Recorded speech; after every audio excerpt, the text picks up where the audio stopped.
Okay, I want to go over your photo assignment number 3. This is really one of the most important things that we'll do in the class, and it deals with the 3 elements of manipulation that are very important for you in using your camera. Now, there are obviously some big differences in the cameras used in this class. We have people that are using some very sophisticated single lens reflex cameras, and we have some people that are using some very inexpensive but still good point and shoot cameras.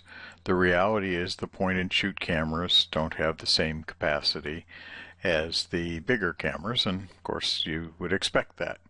But pretty much all the cameras that I'm familiar with will have the ability to do some manipulation with aperture, with shutter, and with ISO. Now the top photo here of these SLRs, one being Canon and one being Nikon, you're going to be familiar with these dials here, and you're going to set the dials. For example, on the Nikon, P stands for program, same on the Canon, and then shutter, aperture, and manual. And it's the same shutter, aperture, and manual, although Canon has a little bit different way of putting it. Now on your point and shoot cameras, you'll have a similar dial, and typically it will have an A for aperture, an S for shutter, and perhaps a P for program, or it might just say auto. But anyway, what we're going to start with is the aperture, and that is, aperture is the opening of your lens. And here's a key concept for you. We measure this in f-stop, and f-stop is the size of the hole that the light will go through on your lens.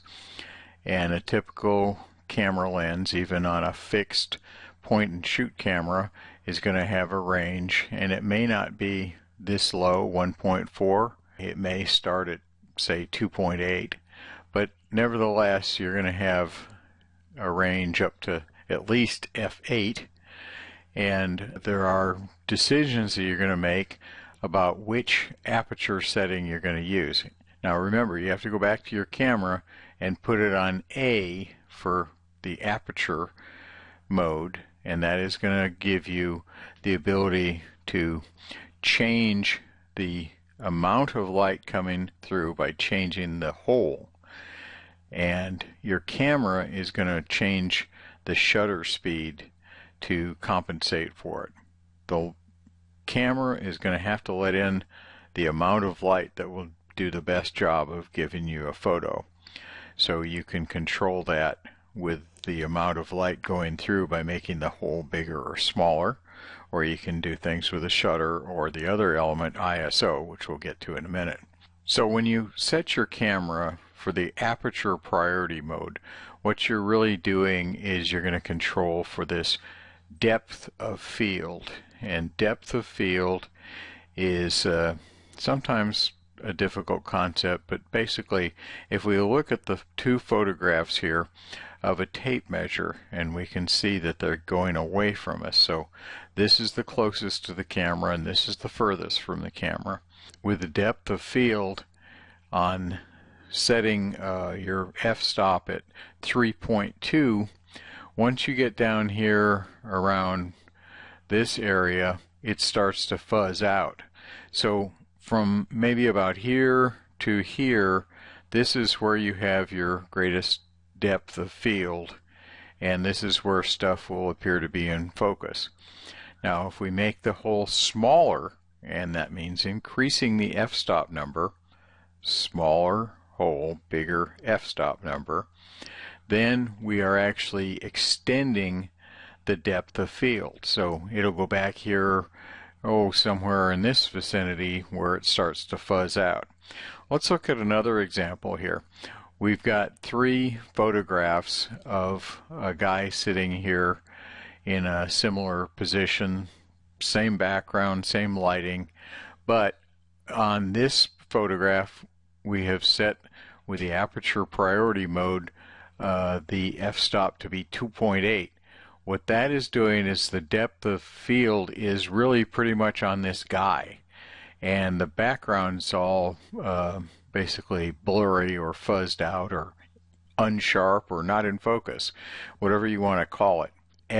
As we move the f-stop to be smaller whole, higher f-stop number, two things. One is your shutter has to stay open longer. So for this first one where we have the depth of field pretty much around the guy here, this is shot at 1/500th of a second. This one is shot at 1/60th of a second. That's quite a difference. 1/60th of a second. You'll see that this background is actually a little more in focus. And if we go all the way to f/22, which a lot of cameras frankly won't get as far down as f/22, that's a pretty small hole for your lens. And as a result, the shutter has to be open 1/8 of a second. That's a huge difference between a 500th of a second and an 1/8 of a second. In fact, when you shoot at an 1/8 of a second, very often if you're not rock steady holding the camera, you're going to blur a lot of stuff because you're going to jiggle the camera, particularly if you have a longer telephoto lens. So anyway, this guy here with the f/22, pretty much the background is actually in focus. All right, here's another example. We have a lineup of crayons, Crayolas, that are going away from you. So with f/1.4, that's a big hole, and really just this first one is going to be in focus. If we do f/16, very small hole, then we can see that more of the crayons are going to be in focus. In fact, it's not till you get to this last few here that it starts to go out of focus. What are you going to do on this particular thing for our aperture mode? You're going to take 3 photographs of the same subject that shows a variation in the background. In other words, the depth of field. Now please record the camera settings for each photo and include them. Again, what I want you to do is to create a Word document and then insert the photos in the Word document and then put the caption of what your camera setting was for each photo underneath. Now, I'm really sure that some of you that have a point and shoot camera will struggle a little bit with this assignment, and let me just say that that's okay. If you have any particular questions, please contact me through the Blackboard message. But this is kind of what I'm looking for. We got one constant image, and with the f-stop set at the biggest opening you can get, and then we've got a middle one, and then we've got one where it's at the smallest opening you can get. And if you can see what your shutter speed changes, please record that. SLR people should be able to see that. Actually, once you've taken the picture on an SLR camera, that information is there. Let's turn to the shutter now. We use shutter priority, particularly when we're trying to do things with the motion of the subject. So here's some vehicles that are zooming by a highway, and this is pretty much what the assignment will be on this. I recommend you just try to replicate this same type of thing here. In this first one, you're going to set your shutter speed for about a 250th of a second. That's pretty fast. You're not going to shake the camera a whole lot, and it should stop the action. If you want to set it at 1/500th of a second, that's fine.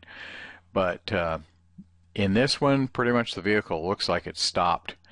In 1/30th of a second, which you're going to have to hold pretty steady for 1/30th of a second, you can see that there is this sense of motion, and this is actually sometimes desirable in a shot. You may want to see some sort of blurring that gives the impression of speed. Now over here you're going to go 1/4 of a second is frankly very difficult to achieve with a handheld. You might try 1/8 of a second and hold your breath and hold your camera steady. But just give this a try. Do the best you can on it, okay?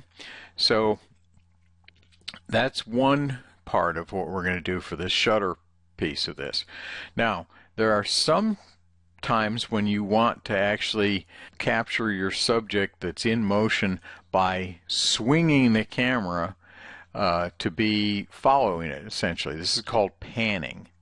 So in this shot here with the car, you see the car is basically captured as a still image, but the background is blurred in a particular way that gives it a sense of motion. Sometimes this is a desired effect. And then the third type of photograph that I want you to attempt is one, and I've already seen some that you've turned in of some waterfalls, some of which were very beautiful photographs. And if we have a fast shutter, like this one is 160th of a second, you're actually going to freeze the drops of water as they come over. And then if you shoot at a slow, and this is 1/3 of a second, and again that's pretty slow for handheld, but see what you can do. But this gives that kind of ethereal effect. We see this a lot in nature photography, and it's really a great effect. So for the shutter part of this, you're going to take 3 photographs of the same subject. Think in terms of these cars going by. It doesn't have to be the same car. You can just catch this car going at this speed, catch another car going at this, and another car going at this. All right, don't make somebody drive past your house 6 times or whatever. Okay, then you're going to get a car that's going by, but you're going to follow the car and then take the picture and see if you can freeze the car and make the background appear to have the motion. And then finally on this waterfall thing, see if you can do something, and it doesn't have to be a waterfall, but the waterfall's not moving. I mean, the water's moving, but this shot, you can just take this shot and then change your settings and then take another shot. So something like this would be great. Now, ISO, this is the third element, and this is actually kind of a technical term, and it comes from the International Standards Association, or organization rather, ISO. And back in the days when we had film camera, you would buy different films for your camera based on sensitivity. So you would have maybe an ISO 100 if you're going to shoot outside, and you might buy ISO 800 if you're going to shoot a sporting event where you had to try and freeze the action. You needed more variability with your shutter and aperture. Then you could also take photographs inside with lower light with ISO 800. Well, we're using cameras that are essentially computers, and they have a chip that's a sensor chip like this one right here, and the chip does amazing things. So we can go ahead and we can set our ISO setting on your camera. And again, get your book. If you don't have your book, Google your camera name, brand, and use the word manual, and I'm pretty sure you're going to find what you need and have an online version of your book. Just try setting some different ISO settings. The trade-off here, why don't you just shoot at ISO 1600 all the time?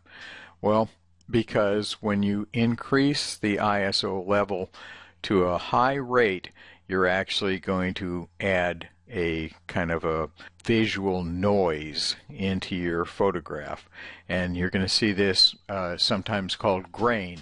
So if you see this ISO 100 photograph, you can see how sharp everything is here, and then if you see this ISO 1600 photograph, and many cameras go to 1600, some cameras will go to 6400. That just means more grain when you do that.